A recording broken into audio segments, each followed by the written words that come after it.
기도원 찬양대의 귀한 찬양 감사합니다. 오늘 우리가 읽은 본문은 고린도에서 있었던 일들입니다. 고린도에서 바울에게 일어났던 일들을 살펴보면서 은혜를 나누도록 하겠습니다. 아테네 사역을 마치고 고린도에 도착한 바울에게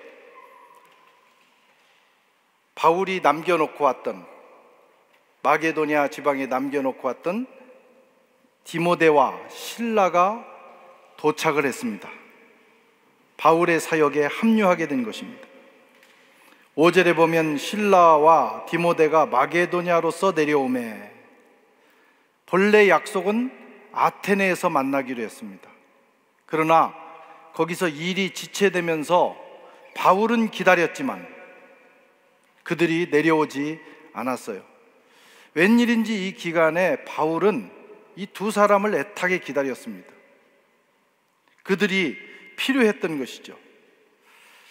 실라와 디모데는, 특별히 실라는 빌립보, 디모데는 데살로니가 교회를 돌보면서 일을 하다가 드디어 고린도에서 바울과 만나게 됩니다.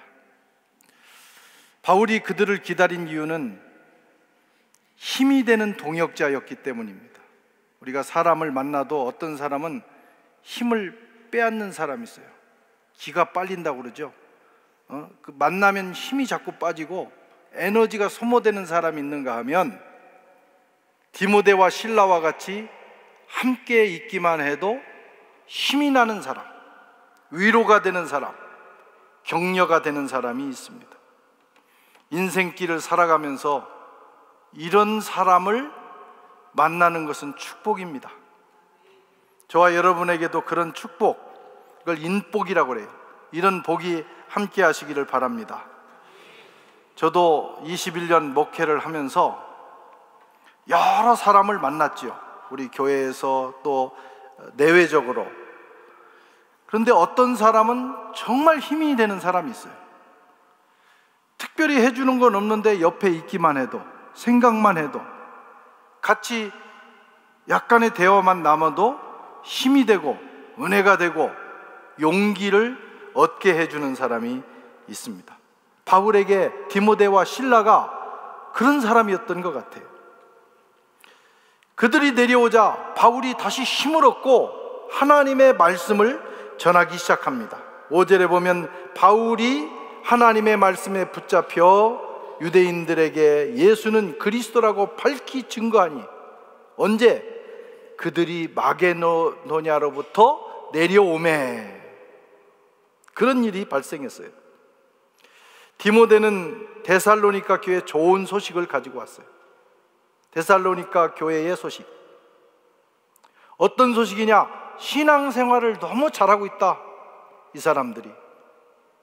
잠깐 복음을 전하고 세워놓고 온 교회, 부모가 자식을 갖나놓고 떠난 것처럼 사도 바울의 마음속에는 이 데살로니가 교회가 잘 자라날까, 성도들이 신앙생활 잘할까 걱정하고 늘 마음 쓰고 있었는데, 거기서부터 온 소식, 너무 잘하고 있다는 거예요. 목회자에게 가장 좋은 소식은 우리 성도들이 신앙생활을 잘하고 있다.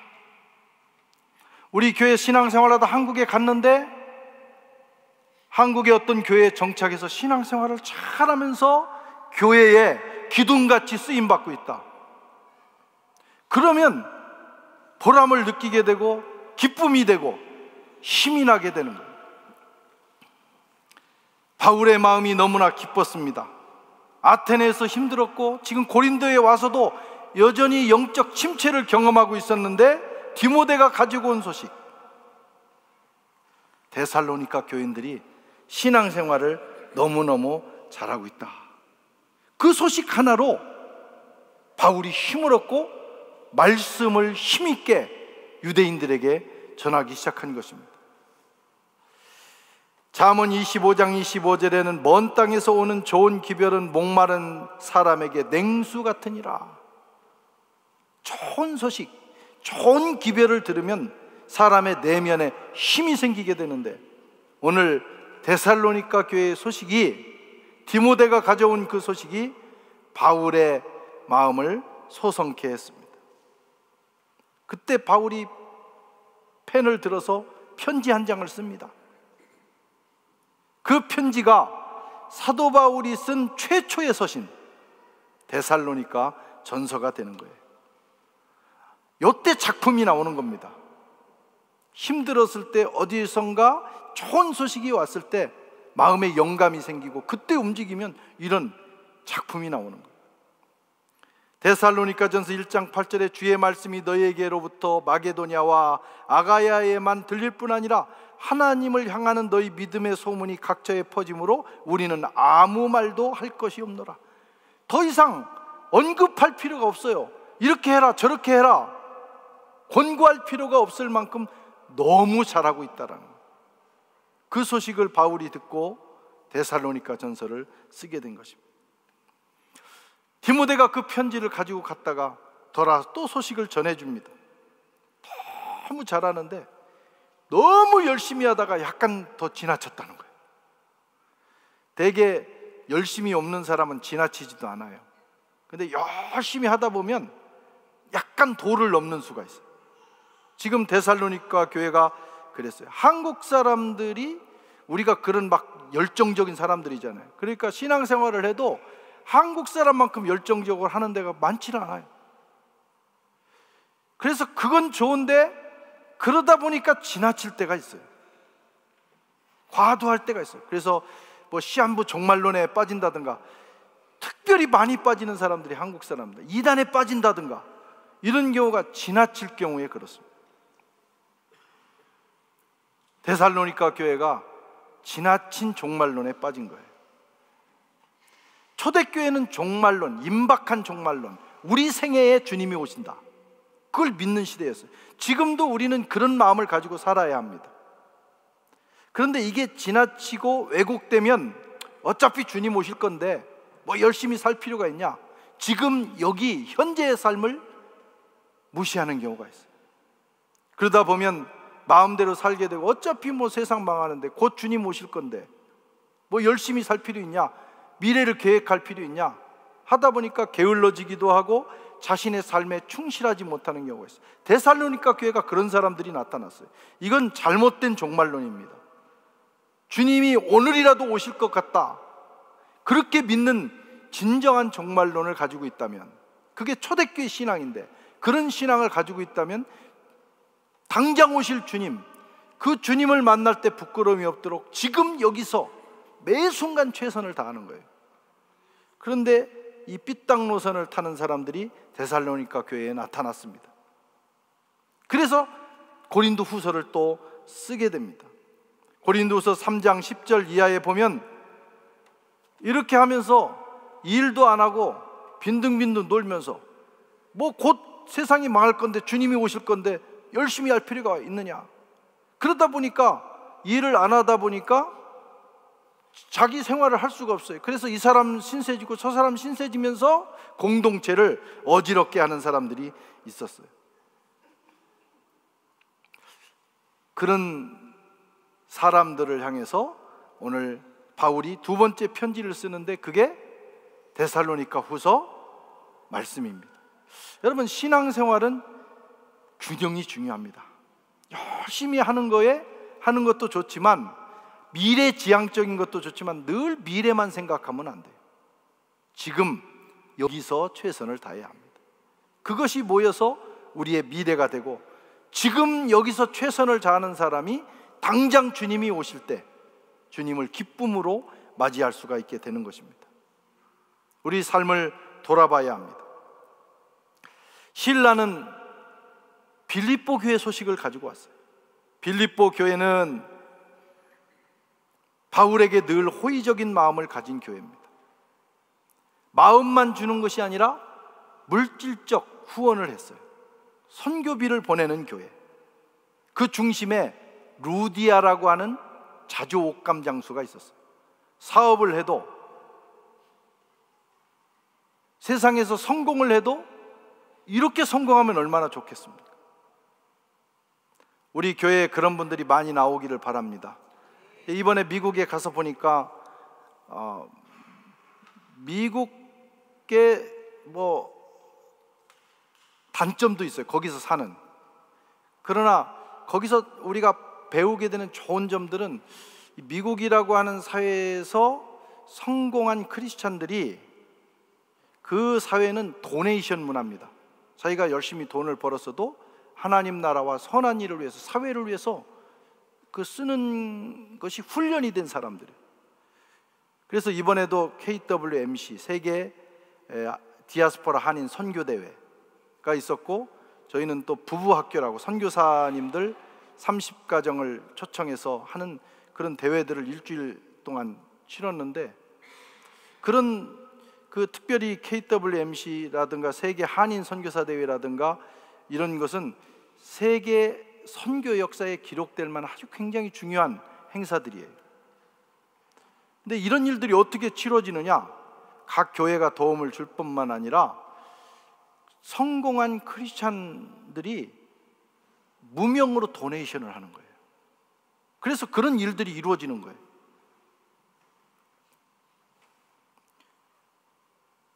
빌립보 교회의 루디아 같은 사람들입니다.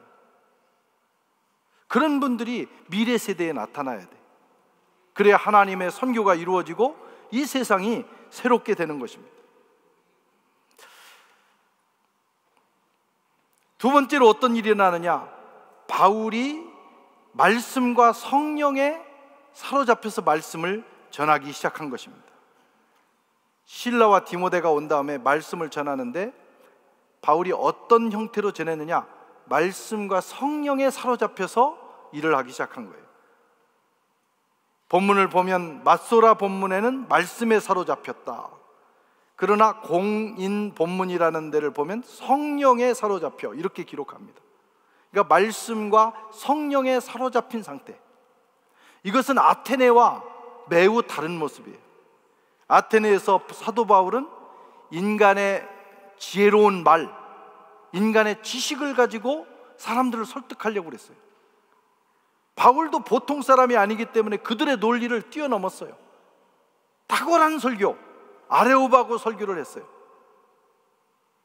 그러나 영적인 결과는 별로 좋지는 않았어요. 그것이 바울의 마음을 힘들게 했어요. 침체하게 만들었어요. 자신감을 잃게 만들었어요. 그래서 결심한 겁니다. 어떤 결심? 내 인간적인 지혜와 지식을 가지고 복음을 전하지 않겠다. 여러분, 하나님의 역사는 사람의 지혜와 지식에 있지 않아요. 물론 그것이 도움이 되기는 합니다. 우리가 어떤 일을 하는 데 있어서. 그러나 결정적인 요인, 하나님의 역사를 일으키고 인생이 변하고 죽은 자가 살아나고 병든 자가 나음을 얻고 하나님의 거룩한 역사가 일어나는 곳에는 아주 심플한 원리가 있어요. 말씀과 성령입니다. 우리가 말씀과 성령을 붙들고 나가면 기적이 일어납니다. 하나님의 역사가 일어납니다. 사도 바울이 고린도에서 그 결심을 한 거예요. 나는 다시는 인간의 지혜와 지식, 지혜로운 말, 이걸 의지하지 않고 하나님의 말씀 붙들고 성령에 붙들려서 성령을 통해서 나타나는 권능으로 주의 복음을 전하겠다 작정을 했어요. 나중에 사도 바울이 이 고린도 교회, 지금 이제 세우는 교회를 향해서 편지를 쓸 때 이렇게 말합니다. 내 발과 전도함이 지혜의 권하는 말로 하지 아니하고 다만 성령의 나타남과 능력으로 하여 너희 믿음이 사람의 지혜에 있지 않고 다만 하나님의 능력에 있게 하려 하였노라. 사실 바울이 이때 놀라운 깨달음을 얻고 결심을 했지만 예수님은 사도들에게 이미 권면했습니다. 누가복음에 보면 예수님이 이제 승천하시기 전에, 부활하셔서 승천하시기 전에 제자들에게 권면하셨어요. 너희는 이 모든 일의 증인이라. 다 알고 있다. 가서 얘기하면 된다 이거예요.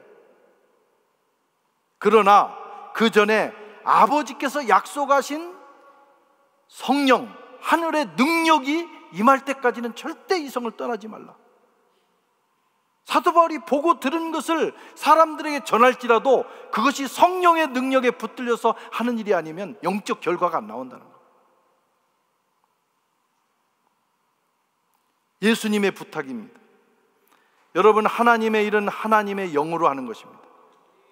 오늘 우리가 예배드리고 또 찬양하고 우리 권사님도 찬양으로 섬겼지만 그 모든 일에 성령의 기름이 부어져야 되는 거예요. 성령의 능력이 임하면 똑같은 사역을 한다 할지라도 영적인 결과가 나와요. 그게 성령의 일입니다.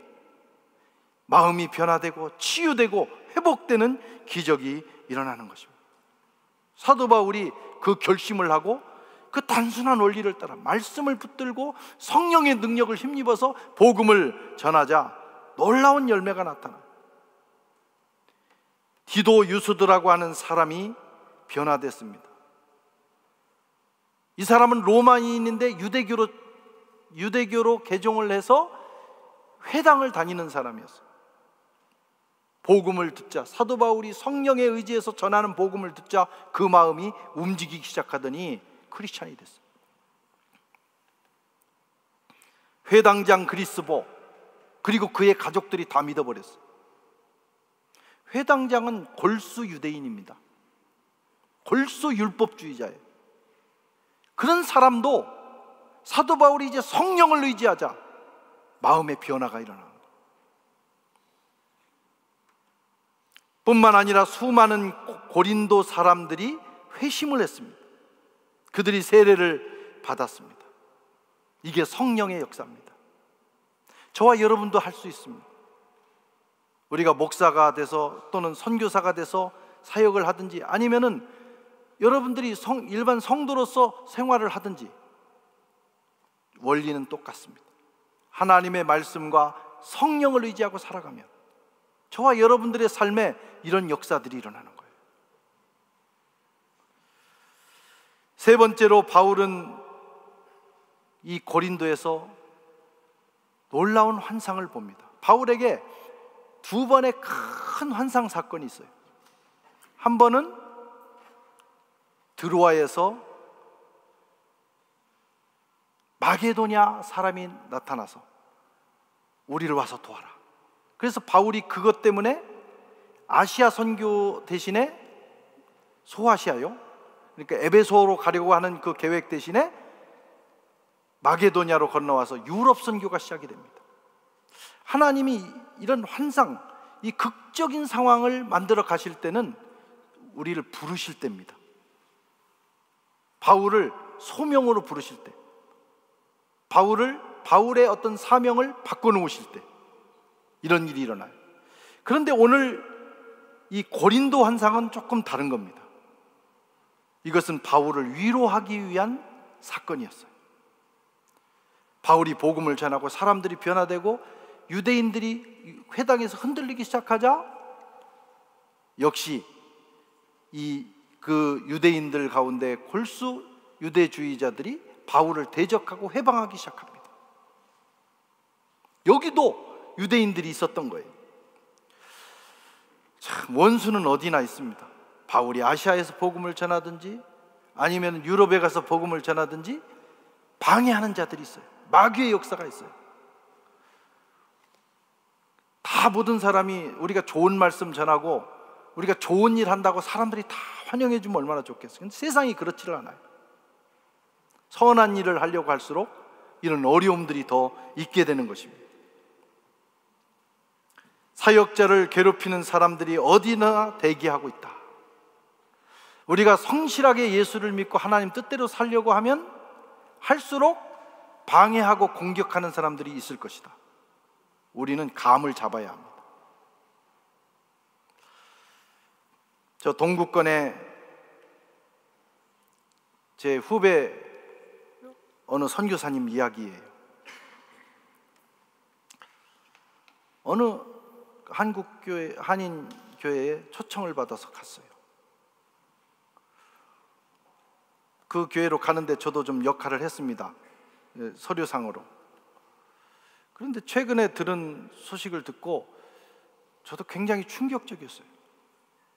이분들이 이제 갔더니 코로나라서 이제 성도들이 거의 다 이제 귀국을 하고 집사님들 몇 가정이 남아서 교회를 지키는 상황이었는데, 그러니까 젊은 선교사 목사 부부가 갔으니까 얼마나 더 열심히 열정적인 마음으로 섬겼겠어요. 그래서 예배를 열심히 드리고, 그 몇 명 안 되지만 그분들을 섬기면서 주일마다 이 가정에서 밥을 해가지고 성도들을 섬기는 거예요. 그러면 여러분들 마음은 어떻겠어요? 우리 교회인들 마음은 막 감동이 돼가지고 정말 내가 더 열심히 신앙생활을 해야 되겠다, 이런 마음을 먹어야죠. 우리 교인들은 아마 그러리라고 믿습니다. 예, 정말 그게 정상적인 교인이죠. 그리고 교회가 이제 이렇게 어려우니까 헌금도 적게 나오니까 처음엔 500유로를 이제 생활비로 주는 걸로 하고, 나머지는 한국에서 선교비를 받아 쓰는 걸로, 이렇게 하고 갔는데 점점 더 어려워지니까 그것도 이제 받지 못하고, 그러니까 자기가 한국에서 받아온 걸로 다 밥을 내서 섬기는데 이제 얼마나 그 젊은 사모가 힘들겠어요. 근데 운전면허를 또 따라고 앞으로 픽업을 또 하도록 이렇게까지 요구를 했다니, 그것까지 다 받아들일 수가 있었어요. 그런데 어느 날 이렇게 주일날 대표 기도를 하는데, 기도를 하면서 이 참 표현이 중요합니다. 이제 가령 기도를 해도, 똑같은 기도를 해도 우리 교회 이러면, 대표 기도할 우리 교회를 하나님 이러면, 목사님 저는 마음이 좋더라고. 이분들이 잠깐 왔다가 1년 3년 왔다 가는, 또 학생들 가운데도 잠깐 왔다 가는 사람들이 우리 교회로 생각하는구나. 그래서 우리 교회 이렇게, 우리 목사님, 우리 성도들 이러면 굉장히 마음이 좋은데, 하여튼 이제 그런 표현들 하나하나가 중요하거든요, 사람의 마음을 터치하는데. 근데 이분들이 기도를 하면서 목사님, 그 젊은 목사님 내외를 위해서 기도하면서 그 종놈, 그 종년 이렇게 표현한 거예요. 저도 다도 믿어지지 않아가지고 한번 언제 가가지고 팩트체크를 한번 해보고 싶어. 과연 그럴 수 있는가? 물론 우리가 다 종입니다. 종. 하나님이 종이죠. 그리고 여러분들을 섬기라고 보낸 종이에요. 그래서 종을 뭐 종님 이렇게 할 수는 없잖아요. 종은 종이죠. 그래도 그 종도 종년, 종놈 그러면 기분이 나빠. 똑같은 말을 해도 그만큼 존중이 없다는 거예요. 그런 표현을 한다는 거예요. 그렇게 하니까 이 젊은 사역자들이 상처를 받은 거예요. 막 사역할 수 있는 힘을 잃어버리는 거예요. 자기들끼리 모여서는 혹시 그럴지 몰라도 공예배 시간에 그렇게 하면 되겠어요? 그런 얘기를 듣고 저도 굉장히 마음이 아팠어요. 야, 정말 이 시대가 악해졌구나, 그런 생각을 했어요. 그리고 오늘 본문을 보면 유대인들이 바울을 회방하고 대적했다. 이게 보통 일이 아닌 거예요. 그냥 바울놈, 바울 저 새끼 이렇게 하는 정도가 아니라니까. 대적하고 회방하고 돌을 들어 치려고 하는 거예요. 막 인격을 모독하고 죽이려고 하고. 그러니까 그런 정도 뭐 종놈, 종년 말 듣는 거는 아무것도 아닌 거예요. 바울이 지금 고린도에서 그 일을 당하는데 사실은 여기서만 당한 건 아니죠. 1차 전도여행 때 소아시아에서 그 고린도 지역에서 얼마나, 갈라디아 지역에서 죄송합니다, 얼마나 많은 어려움들을 당해서 돌에 맞아서 시체가 되는 상태까지 됐으니까. 그러니까 이 말 한마디 듣고도 사람이 막 사색이 되는데, 그런 모욕을 당하고 공격을 당하고 돌을 던지고 하는 그런 사람들 만날 때 사도 바울도 이게 인간인지라 힘든 거예요. 그리고 두려움이 있는 겁니다. 특별히 자기 동족들이, 유대인들이 달려들어서 바울을 공격하고 있는 거예요. 그게 바울의 마음에 두려움의 그림자가 가득 차 있는 거예요. 그렇지 않아도 아테네에서 지금 실패하고 난 다음에, 여러분 실패한 다음에 그 다음에는 남들이 뭐라고 안 해도 자기가 제일 잘 알아요. 그래서 늘 시무룩합니다. 가령 노래하는 사람이 오늘 쫙 소리를 뽑아야 되는데 뭐가 이렇게 좀 흔들렸다 그러면 남들이 뭐라고 안 해도 내가 늘 찝찝한 거예요. 설교하는 사람이 설교 죽순 것을 누가 제일 먼저 알아요? 목사가 제일 먼저 압니다. 그런데 내려갔는데 오늘 설교가 죽었다 뭐 어쩌고 저쩌고 하면 얼굴을 틀 수가 없는 거예요.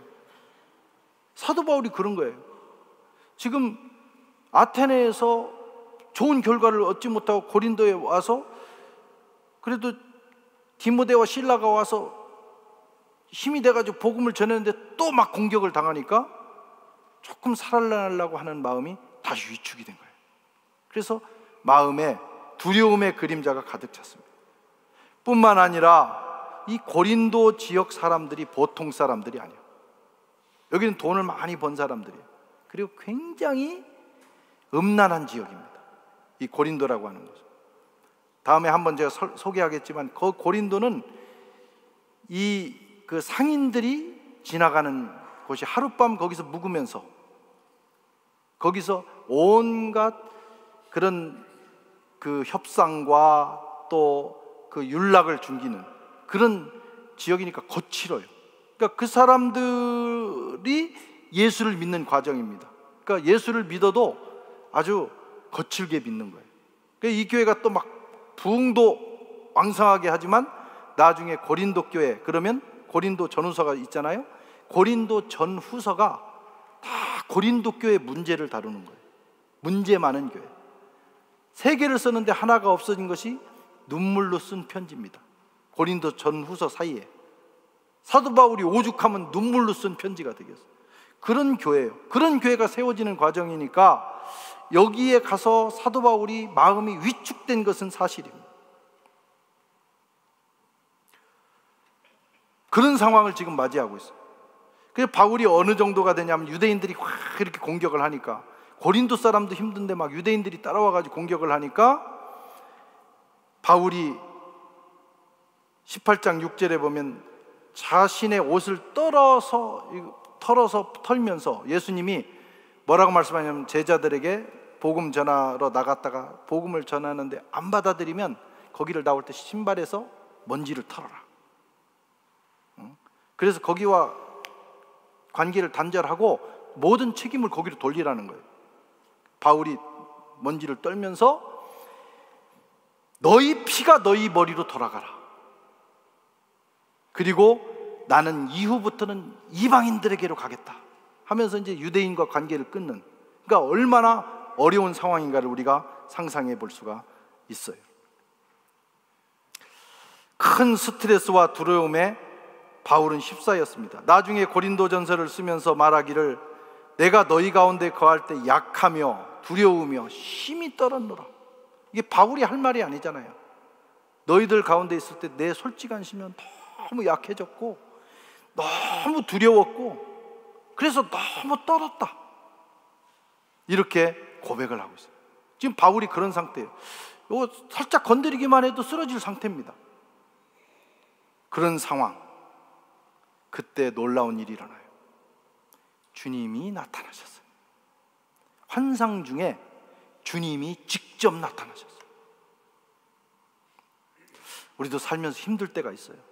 툭 건드리기만 해도 넘어질 때가 있어요. 더 이상 살아갈 수 있는 약간의 힘도 없을 때가 있어요. 두려움이 가득 차 있어요. 미래에 대한 걱정이 가득 차 있어요. 인간의 힘으로 일어날 수 없다고 생각하는 절망적인 순간을 만날 수 있어요.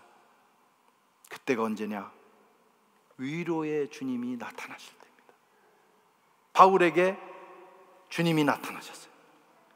그러면서 하시는 말씀이 두려워하지 말며 잠잠하지 말고 말해라, 계속해라. 내가 너와 함께 있으며 아무 사람도 너를 대적하지 못하게 하고 해롭지 못하게 하고, 그리고 이 성 중에 내 백성이 많다. 걱정하지 마라 하면서 주님이 나타나셔서 직접 위로하시는 역사를 경험하게 됩니다. 이것은 드로아에서 만난 마게도니아 사람의 환상과 대조적인 거예요. 사명을 위한 부르심이 아니라 위로하기 위해서 주님이 찾아오신 것입니다. 이것이 여러분 주님의 마음이에요. 저와 여러분들이 주님의 일을 하며 또 주님을 위해서 살겠다고 결심하고 여러분들이 살아가는 동안 바울과 같은 어려운 상황에 처해서 마음이 힘들 때가 있어요. 그때가 언제냐? 주님이 나타나셔서 또는 주님이 가까이 오셔서 내 귀에 속삭이실 때입니다. 두려워 말라. 내가 너와 함께 하겠다. 걱정하지 마라. 그냥 가던 길을 가라. 내가 네 편이다. 저와 여러분들에게 이런 은혜가 있으시기를 주의 이름으로 축원합니다. 하나님 아버지, 고린도에서 사도 바울에게 있었던 일들을 살펴보았습니다.